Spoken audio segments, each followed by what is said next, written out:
मंत्री जी अगर बात कर रहा हूँ मंत्री जी आपने खुलकर कांग्रेस को धोया और अपनी पार्टी अपनी सरकार का जमकर जो है प्रचार भी किया, लेकिन आप कहते हैं कि जब राजीव गांधी जी जब प्रधानमंत्री होते थे तो 100 रुपए में से 15 रुपए हर आदमी तक पहुंचते थे, लेकिन कांग्रेस वाले ये कह रहे हैं कि आपके मोदी साहब ने 15 लाख हर व्यक्ति को देने का अनाउंस किया था। वीडियो दिखा दे जिस भी नेता ने आपको बोला है, एक वो बात बता दे कि भाई इस रैली में खड़े होकर मोदी जी ने यह कहा कि मैं 15-15 लाख रुपए सबके खाते में डालूंगा। जिस नेता ने बोला उससे एक बार जरा मुझे भी क्लिप मंगवा। मंत्री जी एक सवाल है, नाम की बात छोड़ दीजिए। जो पहले मनरेगा थी उसमें 90% शेयर जो था सेंट्रल गवर्नमेंट का, 10% स्टेट देती थी, तो अब इसको 60-40 कर दिया गया। कांग्रेस का ये भी आरोप है इससे दूसरे विकास कार्यों पर भी ये फिर उल्लू बढ़ा रहे हैं, फिर गलत क्या देते क्या थे हैं? देते क्या थे भाई? इन्होंने आज तक सिर्फ और सिर्फ दिया 2,12,409 करोड़ रुपया, और हमने 10 साल में दिया 8,48,140,000 करोड़। कितना गुना है?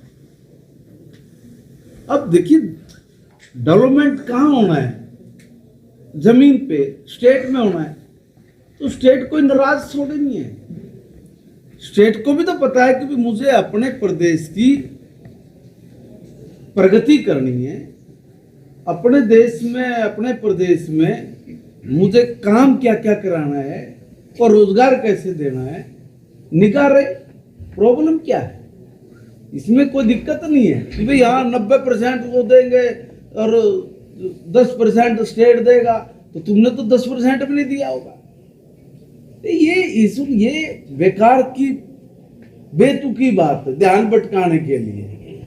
महिपाल जी एक बार बात है आपसे कि नरेगा की संरचना में बदलाव ठीक है, लेकिन सर जो अनेक शिक्षार्थी असमंजस में है, क्योंकि जो नरेगा का कोर्स करवाया जाता था यूजी, पीजी या डिप्लोमा है, तो उसको लेकर सर आप क्या कहेंगे? देखिए मैं एक निवेदन कर रहा हूं, कानून में आवश्यकता अनुसार और समय अनुसार अमेंडमेंट होता है, उसमें क्या दिक्कत है?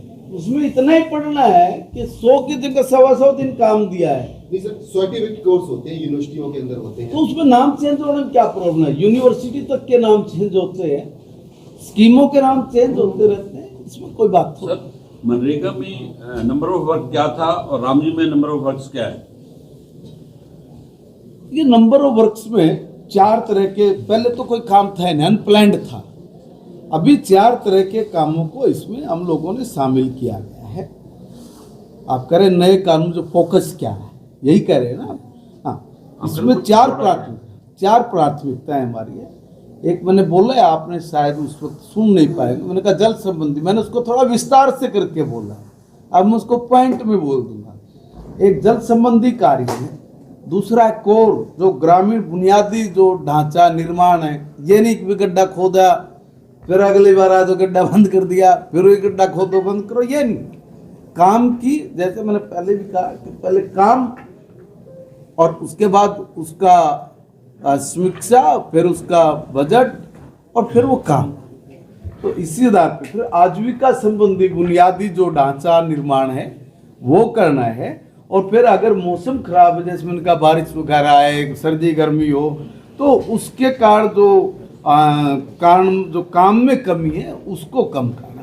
तो ये 4 तरह की चीज़ों को लेके इसमें हमने प्राथमिकताओं पर इस पे बल दिया है। कोई एज फैक्टर भी रहेगा? ऐसा इसमें कोई एज फैक्टर भी रखा गया? नहीं, देखिए इसमें अभी एज फैक्टर बहुत सारे अमेंडमेंटों में एक ये भी है कि जो मजदूर 58 साल तक है, 55 साल तक है, जिसकी कार्य करने की इसमें क्षमता है, वो उसमें काम कर पाएंगे। जैसे इन्होंने तो 60-70 साल के बुजुर्ग का भी, और जो इस दुनिया में नहीं है उनका भी, कितना उनके नाम से पैसा इन लोगों ने खाया है, उसका अगर हिसाब किताब निकालेंगे तो बहुत मोटा जाके बनेगा।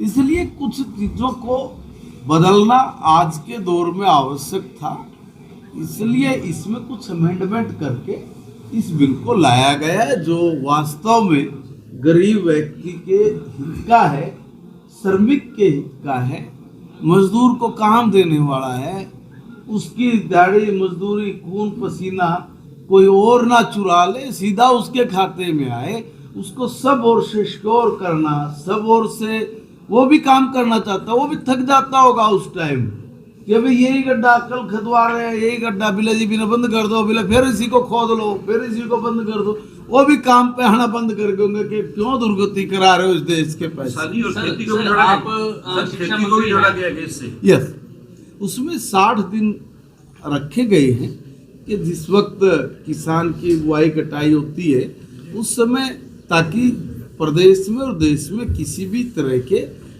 किसान को काम करवाने में करने में कठिनाई ना आए, और मजदूर को ये भी ना लगे कि भाई मैं तो सीजन के वक्त ज़्यादा काम कर सकता था, ज़्यादा अपनी आजीविका कमा सकता था, तो उसको भी ध्यान में रख के इसमें 60 दिन का महिपाल जी, अपने युवा मोर्चा में संघर्ष के साथी रहे, युवा के अंदर आपने क्या महसूस किया? आपने बड़ा युवाओं के अंदर हमारे दोबारा बोलो क्या कहा आपने? युवा मोर्चा में आपने संघर्ष में काम किया था, आज के युवा में आप क्या महसूस करते हैं युवा मोर्चा के अंदर?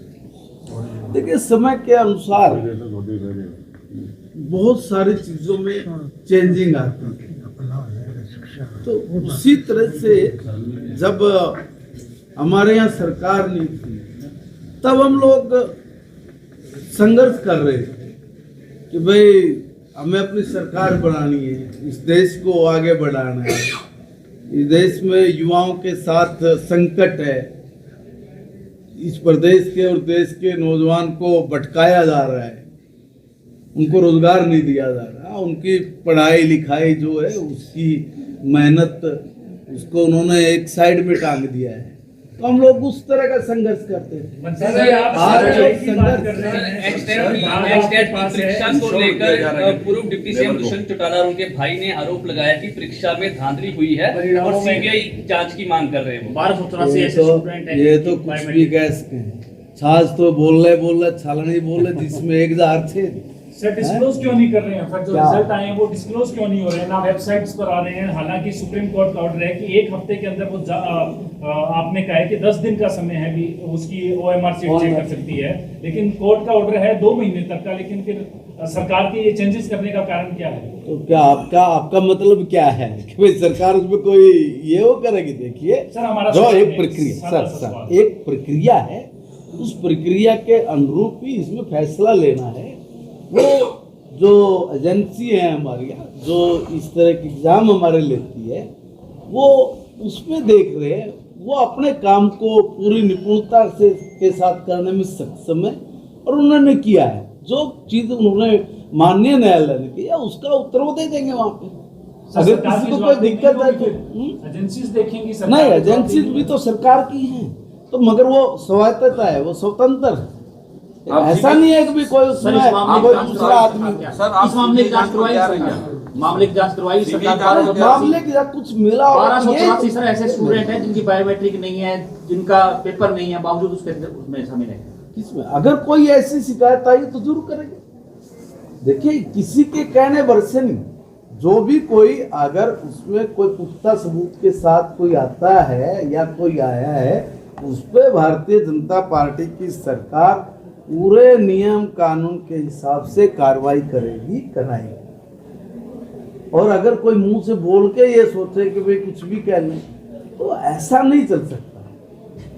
सर, मनरेगा में अभी आपने महात्मा गांधी का नाम बदला है, विपक्ष आरोप लगा रहे हैं आने वाले समय में नोटों और मुद्राओं पे भी महात्मा गांधी की फोटो तो नहीं बदल देंगे? देखिए, मैंने इतनी देर से कहा, हमने महात्मा गांधी का जीवन जिया है, उसको उतारा है। मैं वो भी कह रहा हूँ, उन्होंने जवाहर जी का नाम बदल दिया था, नरेगा रखा था, बाद में पता नहीं, अब वही फिर बात आ जाएगी पॉलिटिकल, फिर मनरेगा किया हमने। इन्होंने महात्मा गांधी जी के जीवन को उसमें लागू किया क्या, जिया क्या, कुछ उसमें करने के बाद इन्होंने कोई उपलब्धि हासिल की क्या? हमने कहा ना, हम लोग महात्मा गांधी जी के जीवन को जीने वाले लोग हैं, उसको लागू करने वाले लोग हैं, और वो जो भारत की आत्मा में बसता है, ऐसे राम राज्य की स्थापना को 2047 तक भारत विकसित भारत बने, उसके लिए जिन भी चीज़ों को अमेंडमेंट करने की जरूरत है वो हम लोग करेंगे और ये देश विकसित देश बने, इसके लिए लगातार प्रयास। धन्यवाद। एचपीएससी के चेयरमैन को लेकर के कल रणदीप सुरजेवाला ने कहा है कि बाहर से चेयरमैन लेकर के आए, हरियाणा के युवाओं के साथ ये धोखा है। यार ये एक बात बोलो ना, अब मैं वही बताऊंगा फिर। ये वो आदमी है जिनको कोई काम धंधा तो मिला नहीं इधर से उधर। अब इन लोगों को नीचे से भी और ऊपर से भी, अब ये ना उधर के ना उधर के मोबाइल लेते हैं, कुछ भी बना कर बैठना शुरू कर देते हैं। ऐसी बेतुकी बातों के लिए हमने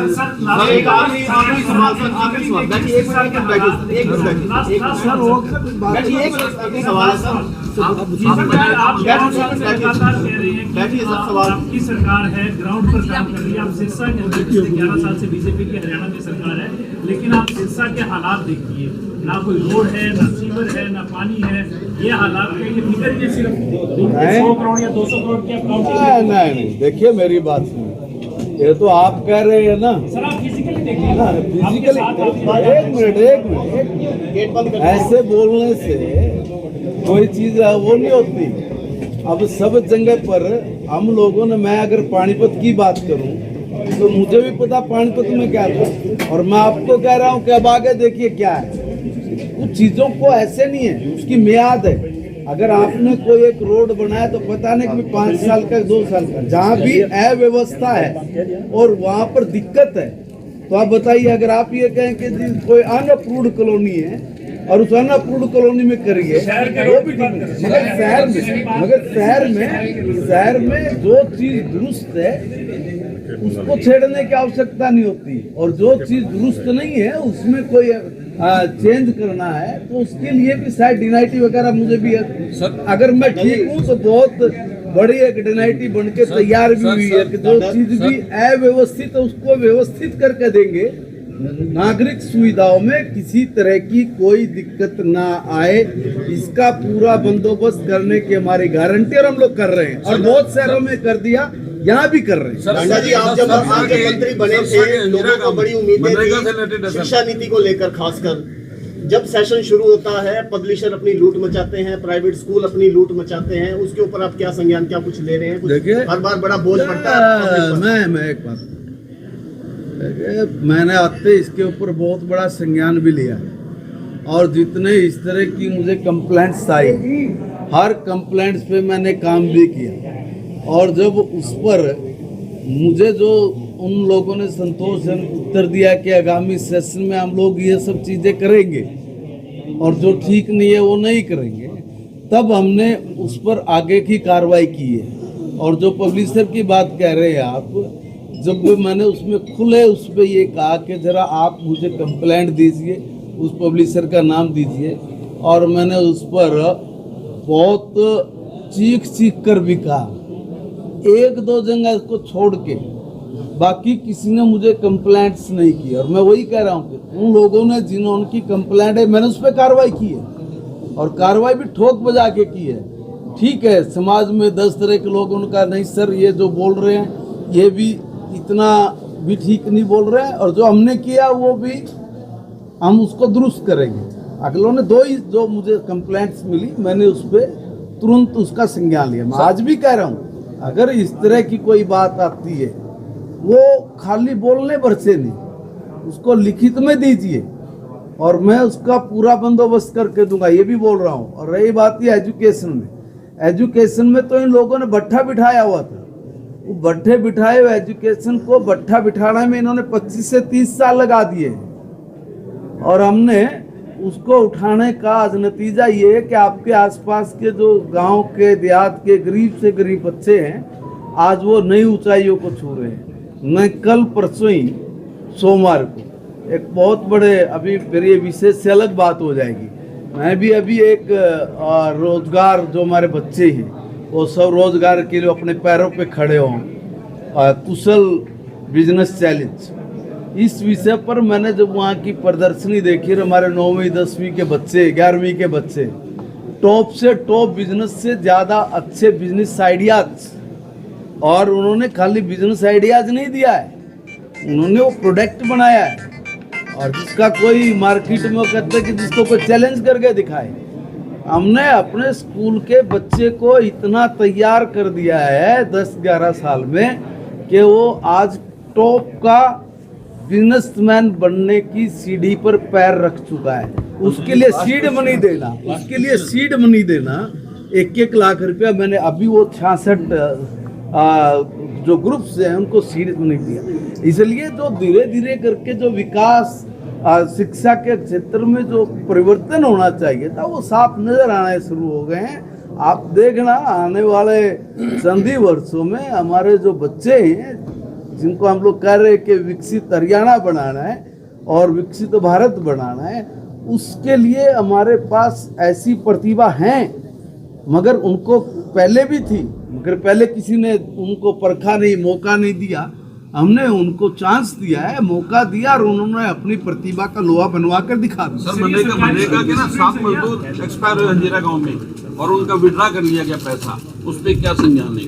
नहीं देखो, मुझे ये जानकारी नहीं है। अब आप कोई विषय से बाहर जाके की तो नहीं कहूँगा, मगर बात मनरेगा की, मगर ये विषय कोई ध्यान में आए या कोई उसके बारे में हम एक बार संज्ञान में लेंगे मामला। अगर कोई ऐसी घटना घटी है, कोई ऐसा मामला हुआ है कि उनका पैसा को विड्रॉल किया गया है, तो एक बार वो इंक्वायरी का विषय उसको जांच के उसमें दायरे में लेके बात करेंगे। Thank you sir. दोस्तों सबको नमस्कार। काफी समय के बाद आपसे आज सिरसा में रूबरू होने का मुझे भी अवसर मिला। मैं युवा मोर्चा के प्रदेश अध्यक्ष के नाते आता था, किसान मोर्चा के प्रदेश अध्यक्ष के नाते आता था, तो थोड़ा जल्दी मुलाकात हो जाती थी। मगर बाद में जब मैं संगठन की जिम्मेवारियों से हटा तो आपके बीच में भी थोड़ा आने में काफ़ी समय लगा। आज का जो विषय है, टॉपिक है, वो वीबी जी राम जी। इस पर कांग्रेस के लोग भी प्रेस करते हैं, कांग्रेस के साथी भी।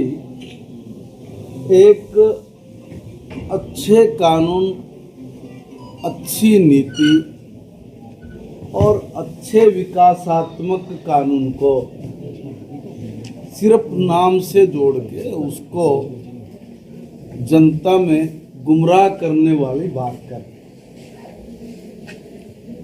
और कल परसों में एक प्रेस कॉन्फ्रेंस सुन रहा था, तो उसमें वो कह रहे थे कि भाई भगवान राम जी को किससे प्रेम नहीं है, उनके नाम पे रखना था तो फला कर लेते, ये कर लेते।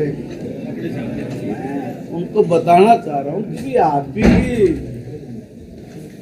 सहमति हो या असहमति हो, मगर जहां आप बैठते हैं वहीं पर वो कानून बनाए संसद में, तो बकायदा उसका नाम है विकसित भारत गारंटी फॉर रोजगार एंड आजीविका मिशन। इसकी जो फोरम बनती है वो वीबी जी राम जी बनती है। अब इसमें ये किसने कहा कि राम जी के नाम पे रखना है, राम जी के, मगर राम राज्य जैसी सुविधाएं हो, व्यवस्थाएं हो, इसमें उसका प्रावधान। अब एक बात समझ में नहीं आती कि जहां मजदूर को, श्रमिक को ज्यादा काम दिया जाए उसका विरोध कर रहे हैं, या कम काम उनको मिले इसको सपोर्ट कर रहे हैं। एक बार जरा कांग्रेस इतने बड़े लेवल पर एक हल्ला मचा रही है, झूठ बोलने का प्रोपगंडा रच रही है, वह बताए कि भाई आपने जो रोजगार दिया वो 100 दिन का दिया, हमने वो रोजगार 125 दिन का दिया। अब आप 125 दिन पे रोजगार दे दिया, इसको लेके दुखी हैं क्या? आप किसान की, मजदूर की सिर्फ लोकसभा में, विधानसभा में चर्चाएं तो करते रहे हो, मगर कभी आप लोगों ने असलियत में धरातल पर उनके लिए कुछ किया भी है? कोई एक योजना हो तो जरा वो बोल दे, बताए हम लोगों को। मगर हमने तो उसमें किसान का भी और मजदूर का भी, दोनों का ध्यान रखा भाई। ये जो 2 महीने हैं, 60 दिन बिजाई के, बुआई के, कटाई के है, तो इसमें किसान को कोई दिक्कत ना आए और मजदूर भी अपना जैसा परंपरागत भरण पोषण की व्यवस्था इस देश में रही है, वो उस कमी को भी पूरा करते हुए अपने काम को आगे बढ़ाए। तो 2 महीने किसान को ना मजदूर की कमी हो, मजदूर को ना काम की कमी हो, जो कि पहले जो मनरेगा के तहत इनका जो कानून था उसमें ऐसा कोई प्रावधान था ही नहीं। तो आप मुझे, मैं ये पूछना चाहता हूँ, जब भी कांग्रेस के नेता या उनके प्रवक्ता आपसे बात करें, मिले, कि भाई मेरी तरफ से पूछना कि भाई क्या आप ये 60 दिन जो ज्यादा मजदूर को मिलेंगे, आप इसका विरोध कर रहे हो या किसान का विरोध कर रहे हो कि उसको मजदूर क्यों मिले? आपका स्पष्ट विजन है क्या, ये तो बताइएगा। फिर आप लोग जिस कानून को लेके, जिसमें हमने बदलाव किया है, जिसमें जो त्रुटियां थी, उन त्रुटियों को हमने समाप्त किया है, उसमें ये भी है कि ये काम क्या, ये पता ही नहीं।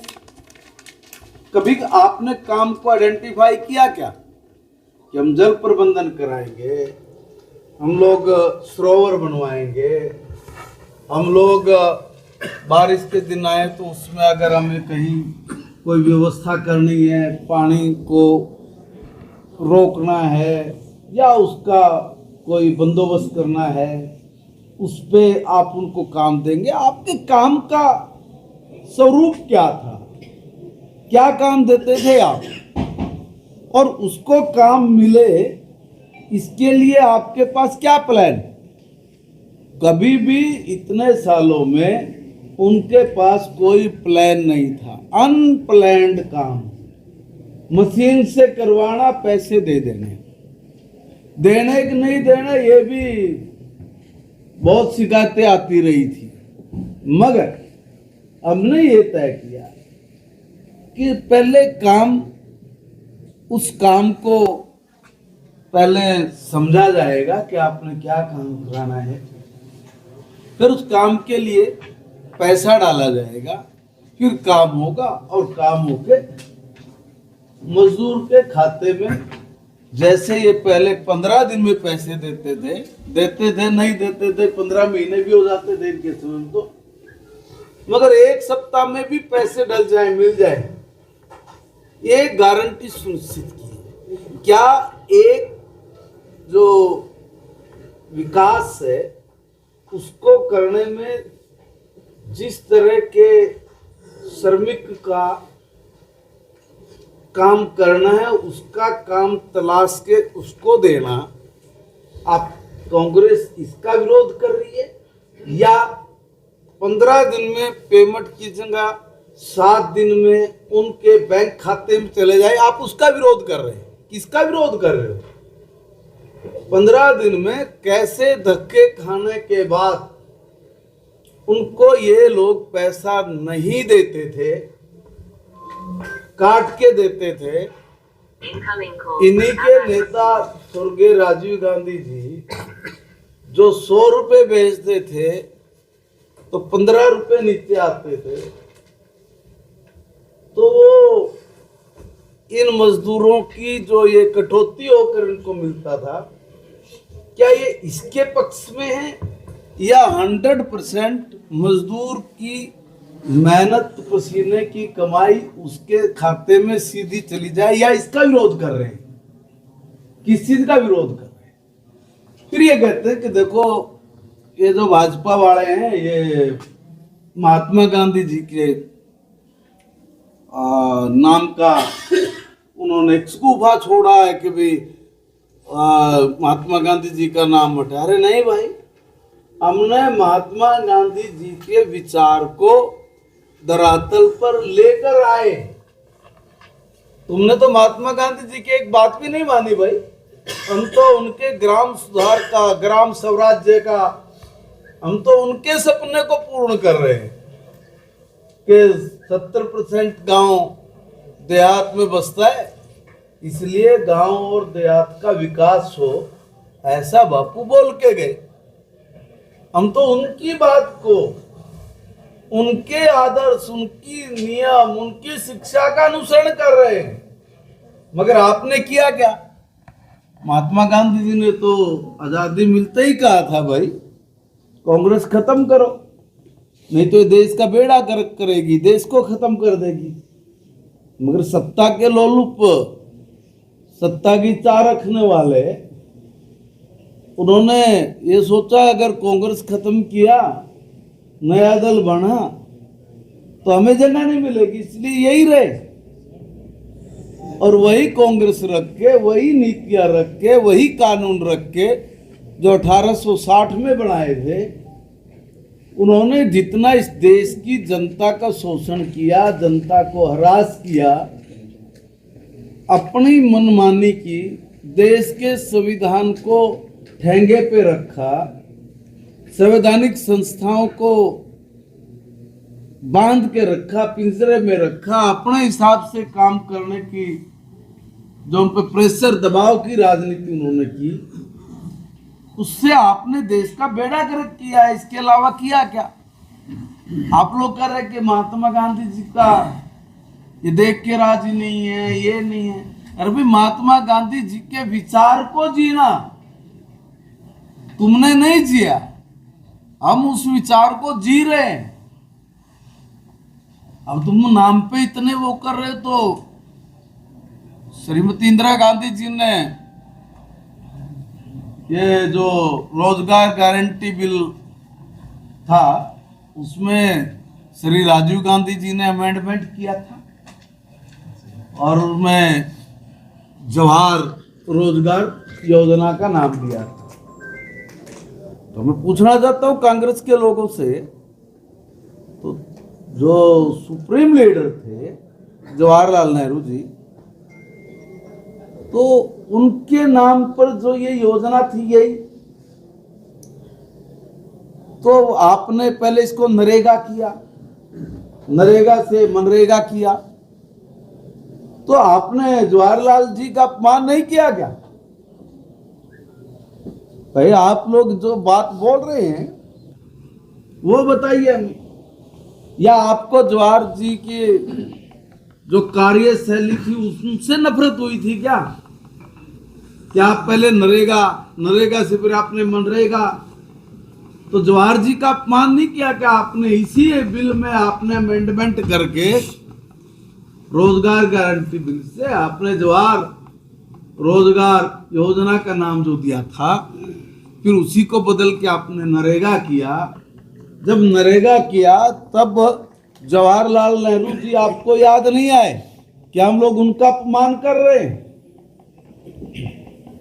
आपने महात्मा गांधी जी के नाम पे मनरेगा रखा, बुरी क्या है? मगर आपने तो इस देश में जितनी भी संस्थाएं हैं, सब संस्थाओं में कहीं राजीव गांधी खेल अवार्ड, अरे भाई, राजीव गांधी जी का खेलों से क्या संबंध रहा? जरा बताइए, कोई उपलब्धि रही है बताइए। राजीव जी ने इस देश में खेल अच्छे हों, कोई गोल्ड मेडल जीत के लाए, कोई मेडल जीत के आए, कोई ओलंपिक में ये देश जरा दुनिया में दाग जमाए, कुछ विचार भी था क्या? कोई एक शब्द भी उनके मुंह से निकला हुआ तो जरा बताओ। मगर आपको हर जगह नाम फंसाने की आदत है। देखिए ना, आप अपने ही महापुरुषों के नाम पचा पाते हो, ना आप अपने ही नेताओं के नाम पचा पाते हो। उलझनों से भरे हुए दिमाग आज कांग्रेस में बैठे हुए हैं और वो अपने हिसाब से नहीं, और इंटरनेशनल जो ताकतें हैं, जो भारत विरोधी ताकतें हैं, जो इस देश में गलत मंसूबे रखती है भारत के प्रति, उन लोगों को दुनिया में और देश में बजने के लिए कोई झुंझुना चाहिए था, और राहुल गांधी जी के नाम का झुंझुना उनको मिला हुआ है। वो स्क्रिप्ट उनको लिख के देते हैं, वो जाकर कहीं भी पढ़ देते हैं। देश का लोकतंत्र खतरे में है, भारत का संविधान खतरे में है। अरे क्या बोल रहे हो आप? यही मीडिया था। मनमोहन सिंह जी की सरकार थी, एक ऑडियंस आया, आपने आते ही बार निकाल के सबके सामने पैड़ के फेंक दिया, संविधान का कागज फाड़ के फेंका है। तो आप संविधान की बात करोगे? आपके खानदान ने उच्चतम न्यायालय के फैसले को ठेंगा दिखाया, सारे देश को बंदी बनाया, इस देश के लोकतंत्र को फांसी पे टांगा, सिर्फ सत्ता में रहने के लिए। अगर इंदिरा गांधी जी को अयोग्य घोषित कर दिया था तो बाकी कांग्रेस में नेता थे भाई, उनको प्रधानमंत्री बना देते 2 महीने के लिए, 6 महीने के लिए, मगर कोई दूसरा नहीं होना चाहिए, यही हो। इसलिए देश को फांसी के फंदे में लटकाओ, इसमें लोकतंत्र की हत्या होती तो करो। वैसे नहीं जनता पार्टी बनी थी, कितनी निष्ठुरता इनमें आई होगी, कितना तानाशाही रवैया रहा होगा कि जो आपसी मतभेदों वाले राजनीतिक दल इस देश में थे, उन्होंने कहा कि अगर देश में से लोकतंत्र को ये खा जाएंगे, तानाशाह को अगर रोकना है तो हमें एक होना पड़ेगा, एक होकर हम कांग्रेस को हराएंगे ताकि इस देश का लोकतंत्र बचा रहे, इस देश का संविधान बचा रहे। तब इस देश में जनता पार्टी बनी और कांग्रेस को पहली बार उखाड़ के फेंका। तो देश की सारी जनता जानती है, सारे नेता जानते हैं कि सब दल खत्म होकर एक दल बने, जनता पार्टी बनी। क्यों बनी? क्योंकि देश में से लोकतंत्र खत्म हो रहा था, देश में संविधान खत्म हो जा रहा था। तो ये हमें ना सिखाए संविधान की बात और लोकतंत्र की बात। हम संविधान में ही उसके अनुरूप ही जीते हैं, उसके अनुरूप ही काम करते हैं, और ये लोकतंत्र बचा रहे, खूबसूरत रहे, मजबूत रहे। इसके बारे में सारी दुनिया को पता लगा है कि आज दुनिया का सबसे बड़ा लोकतंत्र भारत है, और सारी दुनिया के लोग कह रहे हैं कि आज के भारत से बहुत कुछ सीखने की जरूरत है।